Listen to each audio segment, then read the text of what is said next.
Hailing from the UK, our next guest is known for her collaborations with artists including John Legend, will.i.am, and Kanye West, and is known for her eclectic mix of various musical genres including R&B, soul, reggae, grime, hip-hop, and dance. In 2009, she won a Grammy for Best Rap Sung Collaboration for American Boy with Kanye West. And more recently, she guest starred in the hit Fox TV show Empire, singing the duet version of her single Conqueror with Jussie Smollett. She's also the voice of Garnet on the Cartoon Network Steven Universe, a show that has been praised for tackling issues surrounding gender, sex, and identity, and has resonated profoundly with its young audience. She wears many hats and is also at the helm of her retail company, LVI, or V. And inspired by the love story of her own parents, she has just finished a new reggae album, Love Like Ours. Please welcome Estelle with Fortune's Patty Sellers.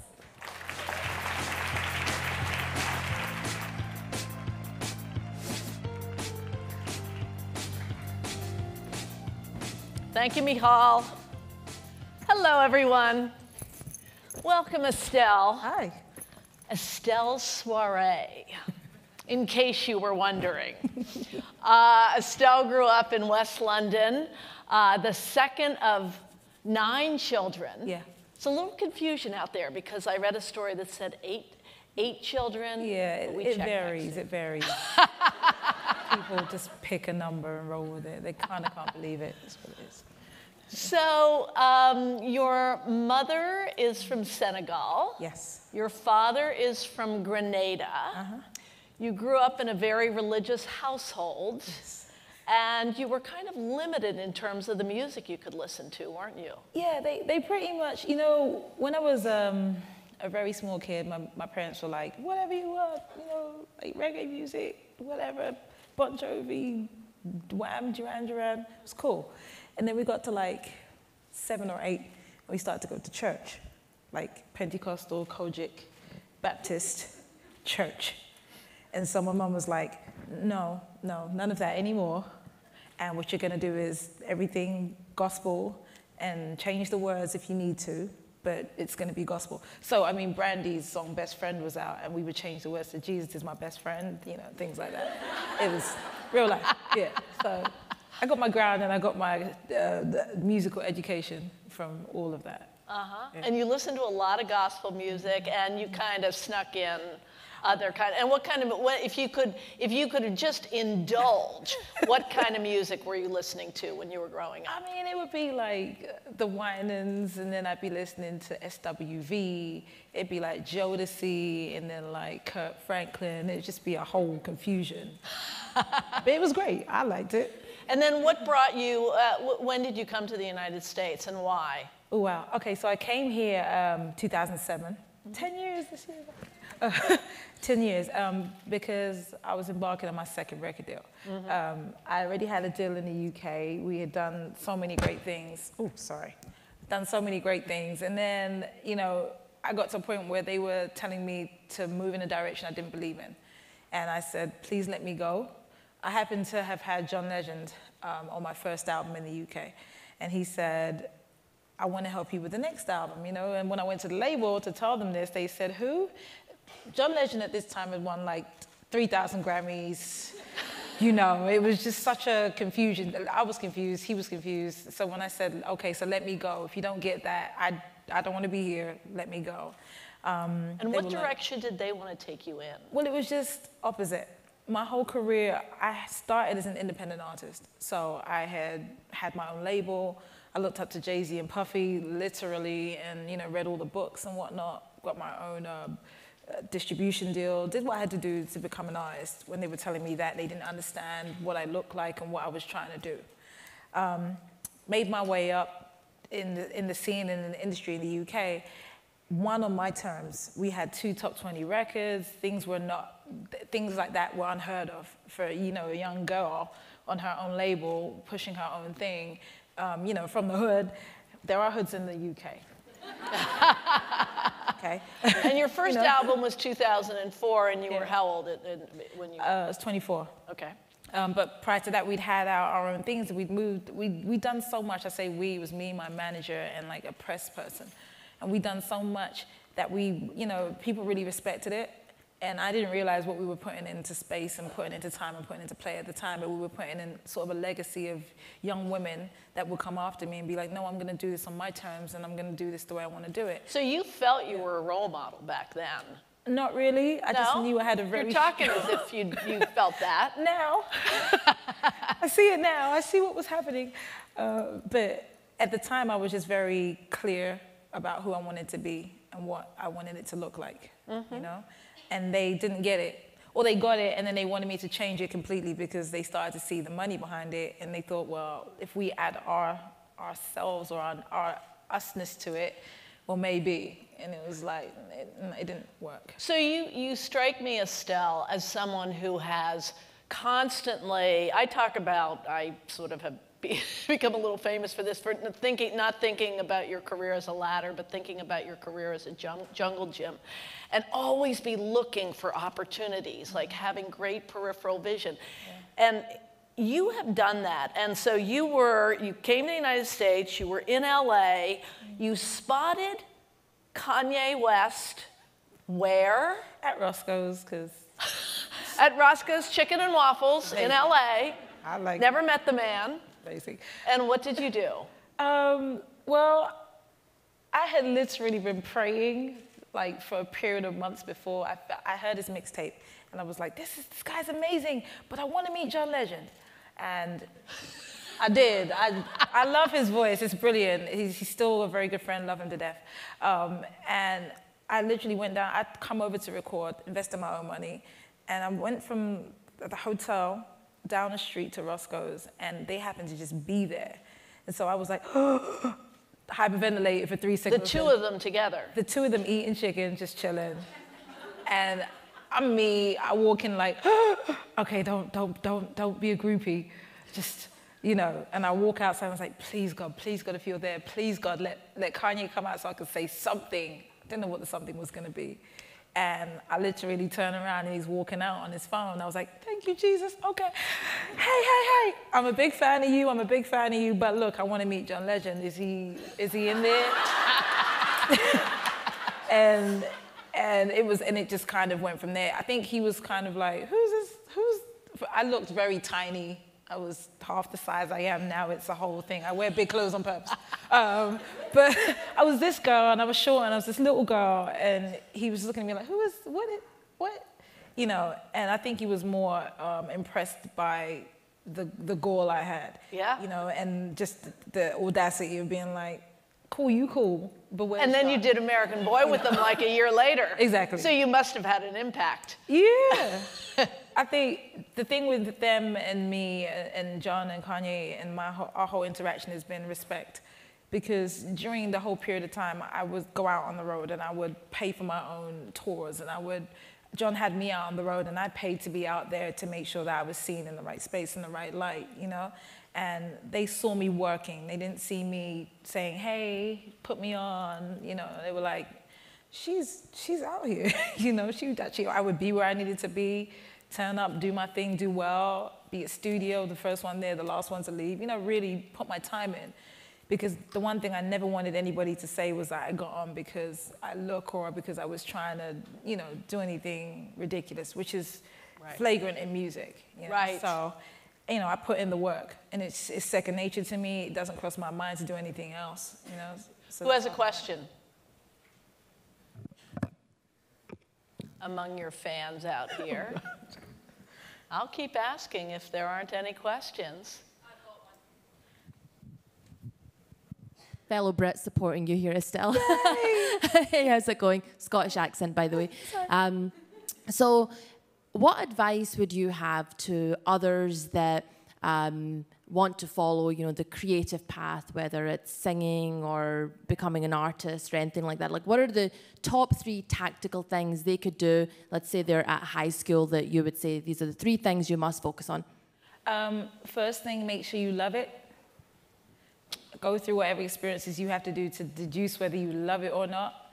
Because I think in any industry, you hit that point where it's like, it's not about the money, it's not about whatever, it's about whether I want to stay here and do this for a living, how much it makes me smile. So make sure you love it. Learn everything you can about it from every angle. Before I actually got my deal, I was a runner on for a production company. I worked in a record shop. I was a journalist too. So like and I learned how to do music videos as well. So like I learned all the different facets of being an artist. The singing part was like, oh, I got that easy. But, but all the other things that were to go around it, I learned all of that stuff too. And then 3 is just be smart. You know, look at what's happening, adapt, and be smart. Don't always feel like, man, I have to do this by the 10s and the 12s. You know, sometimes technology and, you know, progress is there for progress. So follow it, use it, you know? Those are the 3. So, Estelle, you, yes, back here.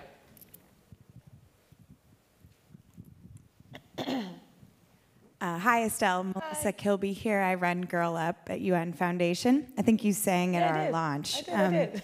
But you were talking about, looking back now, you can see that you were a role model. Was there a point where you realized that, and did that change how you kind of made decisions or took that journey? Just recently, I live here, so I don't get to go home much and be about. When I go home, I go see my family, and I'm like hoodie down and go back, right?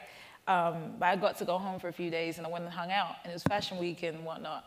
And I was just in the club because I go where I want, I don't care, you know. And it was like a line of young ladies who were like, holy sh, excuse me. And I was like, what's wrong with you guys? I thought I was a little nervous because I was like, what are they doing? Like, you know, but they was just showing respect and telling me how much they appreciate me standing up and being me in the time, in the past 10 years. And it struck me how quick 10 years has gone.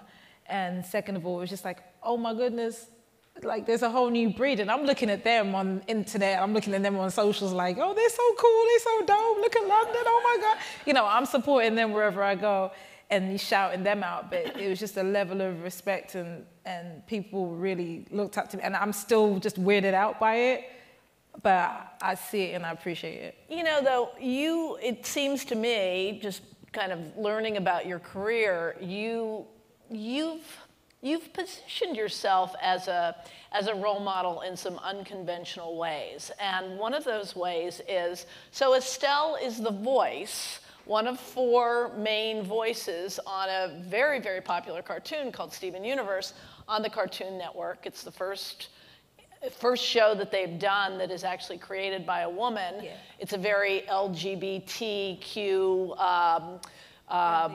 friendly, has gotten a lot of praise for its promotion of those themes. And why did you do that?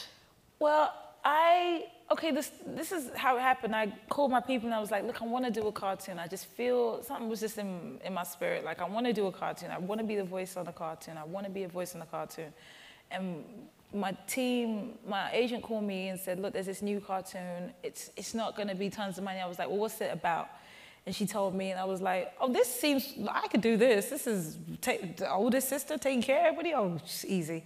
You know, I get that, I understand that role. And then when I met Rebecca and I read for it, she told me that she got inspiration for the creation of Garnet from one of my videos, which is a song called Freak, which is about women being comfortable and sassy in your bodies. But no, it was, you know, it's one of my more sexual songs. And it freaks me out a little bit. I was like, wait, this is for the children, don't. But there was literally a character that I had drawn and said to the director, I want her to look like a really like strong woman, and she's kind of teaching, you know, women how to be comfortable. And so she said she had the cartoon, she had the video on repeat, watching it while she was drawing Garnet. So if you look at Garnet with the hair and the glasses, it's kind of taken from that. Oh. But to me, it's smart. It's just smart. It doesn't treat children like they're stupid. It doesn't cuddle around facts. It moves along with the way that kids are moving today. You know, it's quick. I love it. I'm so proud to be a part. I want to touch on one thing that's coming up, which is you have a new album coming out in April? In April. In April. Hopefully. Estelle has a single out from that album called Love Like Ours, which is about your parents. And tell us about that. So, people, I mean, as a musician, I write for my life. I find it very hard to just sing songs that I don't care about. I'm one of those people. That's what takes me so long. So, starting this album, we started recording records, and the more I spoke to my mom, I speak to my mom and my dad all the time. I'm very close with them. But the more I spoke to her, especially becoming older, I started to kind of see how I was messing up with my love life. American Boy happened. Then I had a record called Thank You, which was a breakup record. And then I had a record called Conqueror. So I kind of deduced that I'm not good at love and things like that. You know, like he came and then he was out and then I found myself again. So I just started to ask my mom, like, why am I so crappy at this? What happened? What did you do? You know? Because I believe it kind of goes back to your parents. I do believe this. Well, she told me her story with my dad in full. I'd heard it in drips and drabs. And essentially, they met. It was kind of love at first sight. The short version is they broke up 3 years after I was born and my two sisters were born. They stayed apart for the longest period of time, basically due to families and cultural feuding. My mom's from Africa, my dad's from the West Indies, and in the UK, it was a very stay with your people type energy back in the early 80s. And people just didn't like that they were in love and together. Nobody from either side had the courage to break out either way. 20 years later, via my youngest sister, the three of us, they found their way back together. And they stayed together for 10 years. So my mom actually got married to somebody else and wasn't happy. And I was kind of like, she said to me the entire period, I was her barometer. I was her, like, I would say to her, you're not happy and we're not gonna stay with you 20 years from now. And I was 19, I remember telling her this. We're not gonna stay with you 20 years from now when we're all gonna marry. You're gonna have to be with this guy. Do you really wanna be with this guy? We don't like him, we're never coming around. I was mean. I'm a Capricorn, I was very outspoken. I had my things to say. I'm lucky she didn't smack me. But, you know, and that was kind of the catalyst to break. She was like, I realized that I was passing on this mean, this horrible energy to my kids, and I didn't want to do it. But she got back with my dad, and they stayed together for 10 years, and then they got married. In 2013? Yes, 2013. Fantastic. And I just remember, I have a lot of threes in my turnarounds. I was like 3, and then 23, and then 33 when they got married. And it's just, to me, it's just like the most amazing love story, and it kind of just informed me on a personal level. So I wrote about that story in the album, and I kind of put it together with that. I just wanted to give them their tribute. You know, parents are super underrated. And the whole album is a tribute to them? Yeah, it's a tribute to their story. You know? And the song, Love Like Ours, is a beautiful song, and I don't know how you got, we don't have time to talk about how you got Denzel Washington to direct it. That's pretty cool. I watched the video and I'm like, directed by Denzel Washington. Oh, watch it. Is there a story there? It's just the roundup. That's the first song out, and it's the roundup of the story. Okay, you're gonna sing. I am. You're gonna sing for us, so we have to stop talking. All right. So thank you. Thank Estelle, thank you so much. Thank you.